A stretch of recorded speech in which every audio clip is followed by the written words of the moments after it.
Hello, welcome to Simcha, a celebration of life. I'm Nikki Wallman. South African writer Michael Belling recently launched his first book, My Right Hand's Cunning, A Jerusalem Story.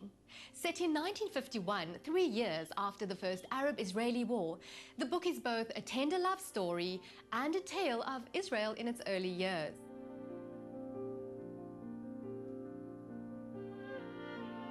Jerusalem, for me, is an amazing city. I lived there for 9 years, and I fell in love with the city. I know the city inside out. And for me to set a book in Israel, that was the natural place I was going to set it. Also, Jerusalem, culturally, historically, religiously, and politically, is the very heartbeat, the very center of Jewish life. That's why it's there, apart from my own preferences.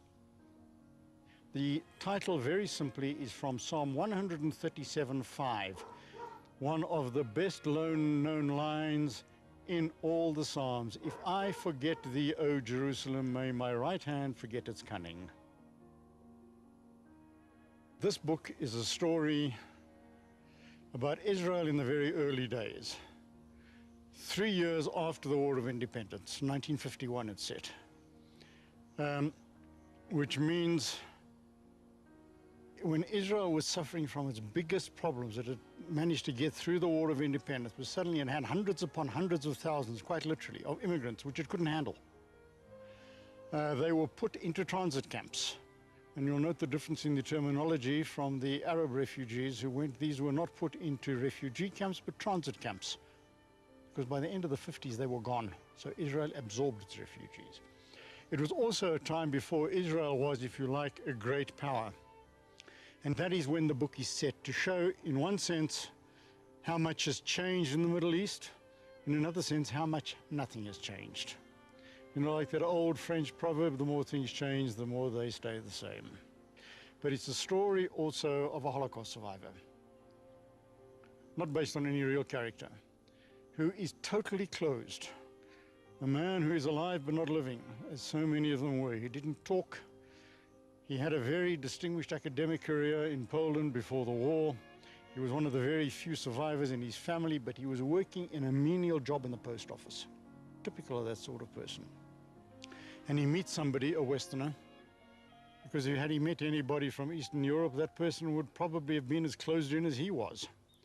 She meets this woman. Actually, I made her an ex-South African, by accident on a bus. And they get talking because they happen to have been sitting next to each other on the bus. And he's helping out a friend of his who actually works in one of these transit camps. He's doing it as a volunteer. She works for the Jewish agency. And she helps raise funds for the Jewish agency by taking a lot of overseas visitors to see these camps and try and raise money that way. So they meet on the bus, and they get talking, and they meet a couple of times through going on the same bus to the same place. Once he meets her there by going there by car. But how do they get to know each other? In the pouring winter rains. It was one of the wettest winters ever at the end of 1951. She slips in the mud and falls flat on her face. And he bends over and picks her up. That's the spark. It takes a long time for it to get there. And she somehow manages to get behind the shell which is built around himself. And she slowly, slowly draws him out. And that love story is the main story, the main narrative of the book. The rest is background to that narrative. Love story it certainly is, a book about Israel and a book about Jerusalem. I think maybe readers, as an aside, that's not the main object of a novel, because otherwise it's not a novel, it becomes a history book or a polemic. But the history that is in there, which is correct and accurate, can perhaps help people get an idea of what Israel is really like.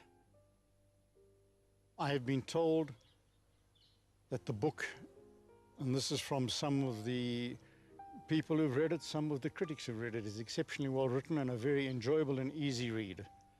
If it weren't an easy read, I don't think there would be any purpose. So as far as that is concerned, hopefully I've got something enjoyable, informative, and interesting that is easy to pick up and even easier to read and absorbing.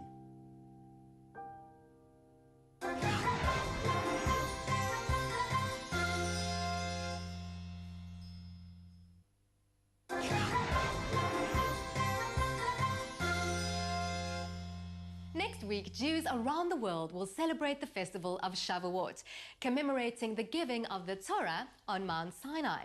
This includes the laws of kashrut, or keeping kosher. Now, before the Torah was given, Jews were not obligated to observe these laws, and so neither their meat nor their cooking pots were kosher. And because the Torah was given on Shabbat, they were not able to get new meats or make their pots kosher, and so they had to eat dairy food. It is therefore customary to eat dairy foods on Shavuot. And today, our new resident chef, Saranne shares with us a tantalizing recipe for cheese splinters with a twist.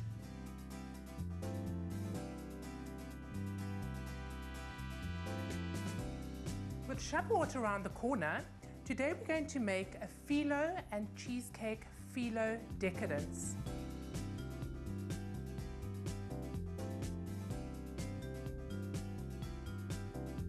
We're going to start off with 7 layers of phyllo, and after each layer we're going to butter it in between.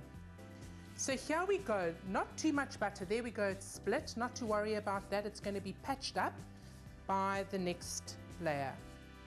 Try and get to all the corners, it's important so as not to be dried out. That's our 7 layers. And now we're going to put our phyllo pastry inside the pan, move it forward, and gently press the corners in. So you've got a nice lid around the sides. Well, it's going to become the lid around the sides. Set that aside, and now quickly we shall make the filling, which is made from ricotta cheese, and we're going to mix that with some cream cheese. The sugar, mix until we have a wonderful consistency with which to work. And there we go, all the goodness on the top layer. Use a spatula to get all the goodies out. Set that aside, and now we're going to do the next 7 layers for on top. So here comes the first layer, once again. If slightly broken, not a problem at all. And we butter each of those layers. Now that's essentially the top that we'll be putting to cover our phyllo with our cheese mixture. Before I place the top on top of the cheese mixture, is to cut it into 12 squares, because to do this once you've put it on is a little bit difficult. So there I'm making my mark. That's a square inside. I'm keeping that for the lid, and I'm going to cut down once, twice, and 3 times down. Now what this will do in the cooking process is you'll see all these wonderful sheets separating from each other, and when one puts the syrup over, the syrup will all sink in to the pastry. What we're going to do now is to give it one last wipe with butter before we put it into our oven, which is gas marked at 230 degrees Celsius. Voila, there we go, ready for the oven.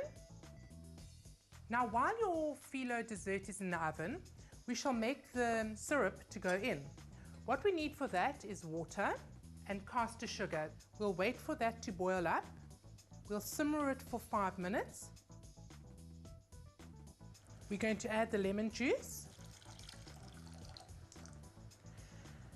And the recipe doesn't call for it, but what I like to do with this particular dessert is to add some orange zest. You don't need to do it, you can do it. It makes a fabulous flavor explosion with the cream cheese.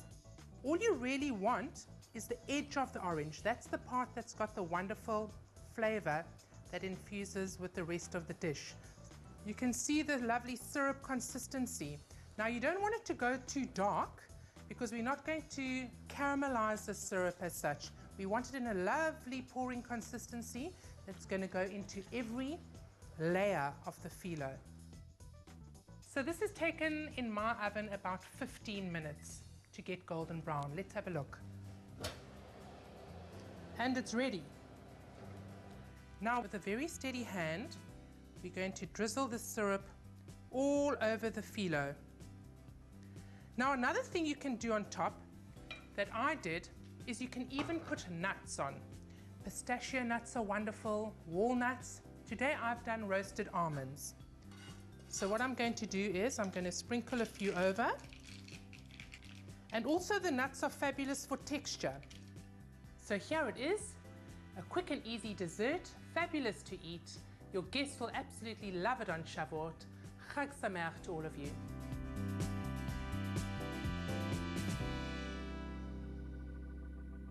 Well, that's all we have time for this week. Thank you so much for joining us. And if you'd like to catch up on some previous shows, you can find them on our website at www.spiritsister.co.za. And of course, we love hearing from you, so find us on Facebook at Spirit Sister Productions. We'd like to wish all our Jewish viewers Chag Sameach, and as always, from me, Nikki, Shalom, and have a safe and peaceful week.